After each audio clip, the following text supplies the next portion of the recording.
Hi there, what's up? We're in the next part. Go check out the previous part to this, please.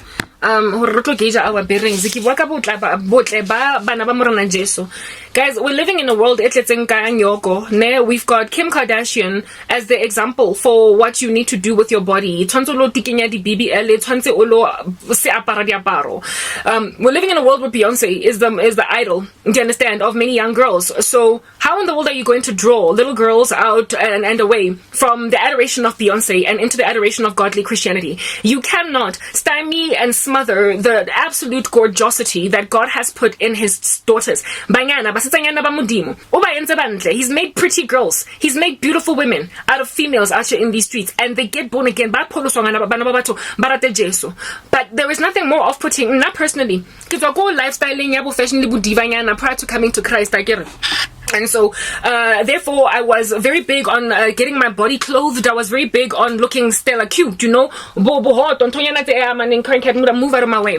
I come out of a lifestyle of that nature. And the one thing that I always found a little bit off-putting, God, ne, and then later on in the southern suburbs of Joburg, and then later on wherever it is in Rudlagotengi, is never bora. There was nothing about them that I was interested in. O ne le mme wa AME wa seaparo o na apara di uniform tsa kereke tsa masela mo ditlhogong le what not, you know. Hi hampene hona le batho ba ratang hampe uniform ya bona. Do you, girl? Mara nna I've always just, and little cousin mock this thing, you know, my girl cousins and, you know, my friends, like both chiquitas as teenagers and whatnot, we always just like looked down on di tsa uniform because we were ignorant. And so for those reasons we just looked at them as these people that are trapped. Shem, literally, that's how my cousins and I used to think about these chiquitas and my girls. We'd be like, Shem, going to life, uniform na 17 go to so busy busy ka AME or whatever might be the church of choice. There was something very unattractive about the smothered state of the females in these churches. And then as I got older and, you know, I studied, you know, international law to a certain extent, and I came across the women in the Middle East who have to wear a hijab or whatever, you know. Is it called a hijab or a habib? I stand corrected. And how it is that they have to conceal matlab or diafa.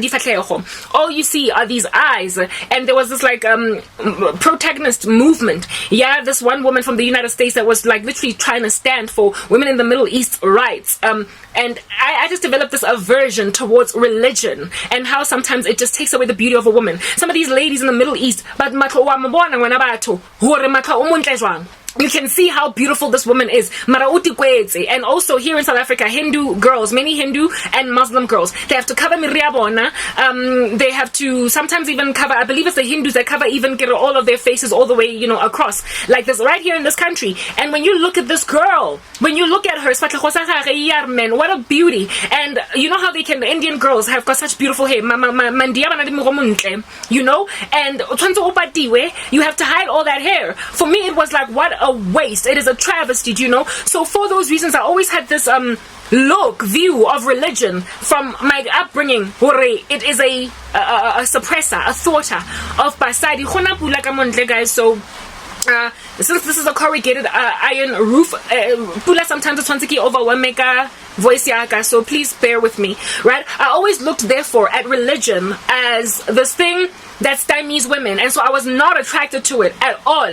No, like for me it was like haba to baba bazalwane or haba to baba siraseka Islam, haba basiraseka bu Hindu. Tshwantse ba tikwale basadi ba teng, tshwantse ba apare these parachutes, these frocks. Like you can't see that it's a woman in there other than tabarwa outfit because no contouring of her body at all. You can see that's a human woman. How are you supposed to be happy and glad for the glory that God gave you as umfazi? So I was very turned off by religion for those reasons. Very, very turned off. on the come up, because I lacked understanding, and I also did not gauge God never intended for basadi ba gagwe that it is the misogyny of certain men who are like toxic masculinity and excessive patriarchy that doesn't quite also understand God esa interpreting that has lorded it over women rules and made it difficult for women to enjoy Botle le glory feeling bona. Do you understand what I'm saying? Only when I gave my life to Christ for real and I became a student of the scriptures did I find out that all these restrictions were draconian. I found out that all of these rules on basadi tama para lesela, tama para uniform yako AME le wesele, tamo kurumeza ka tuku, tamo this, tamo that. I came to find out that it was all legalistic, and it was rules that were pressed down on women by misogynistic men, chauvinistic, who were using the name of God to oppress women.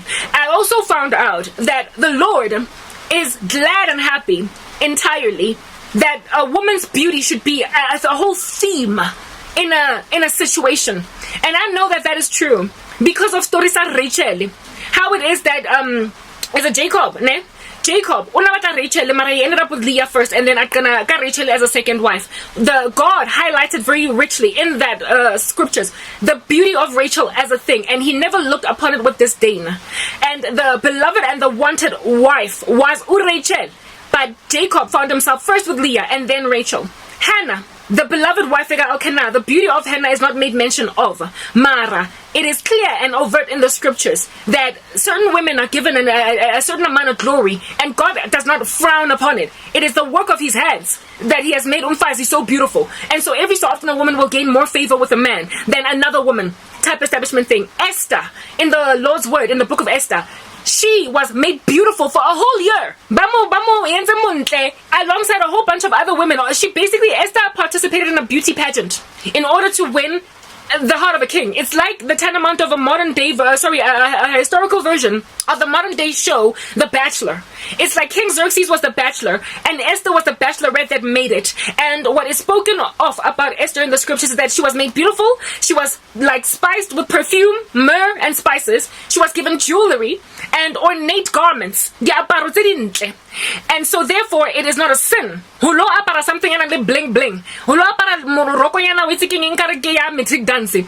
In order that it's not an issue to go out of your way outfit ya Deb and July. Insofar as you are modest covering your body and you are not lascivious, you are not sensual. Alright. So how about that fashion? You are not discounted or disqualified in the sight of God. The Proverbs 31 lady, because I've always loved fashion. And so for me, that was like a big challenge when I first came to faith. Do I have to be one of those ladies? And God was like, that is not from me, far be it from you. It is heresy, it is draconian, it is a yoke that is put on women that they cannot even deal with and take in their stride. The Proverbs 31 woman, it is written of Guyana that she is clothed in fine linen and purple, meaning linen fashion divanyana. But God also highlights to Yana Proverbs 31 woman yating hore. Charm is deceitful and beauty is fleeting, but a woman who fears the Lord is to be praised. So essentially, despite being a fashionista, the Proverbs 31 woman, she is also, though, however, admonished and warned. This is hermeneutics, interpreting scripture with scripture. She is also admonished to not put too much emphasis on botle ba gagwe, because batamai le cham ya teng mara o rata modimo la ntse o rata fine linen and purple. Do you understand what I'm saying? That's Esther. Now let's go to Sarah. Sarah was so gorgeous that in her 60s she had two kings.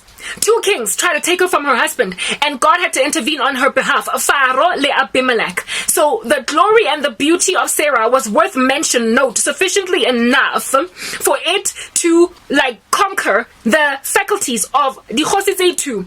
And Mudimo Omo Pulusitze from Matsoho these grubby kings. Because una izuru manaka omontle and ekimo monatengi gamo tlhokomela since ale montle hakan. So the more extremely beautiful a woman is, the more what we see in the scriptures, the Lord tends to protect women who get attacked, abused, and harassed just cause manabato also it's ale montle. Hannah was harassed for being montle. Upala penina. So too was Rachel. attacked for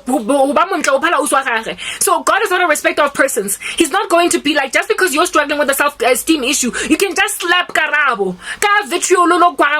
out of the blue because we're not at Mona. My daughter was made beautiful for my glory, and you don't get to tease her. I'm gonna rescue you from out of her hand, your hand, Penina. Let's move on to the next part.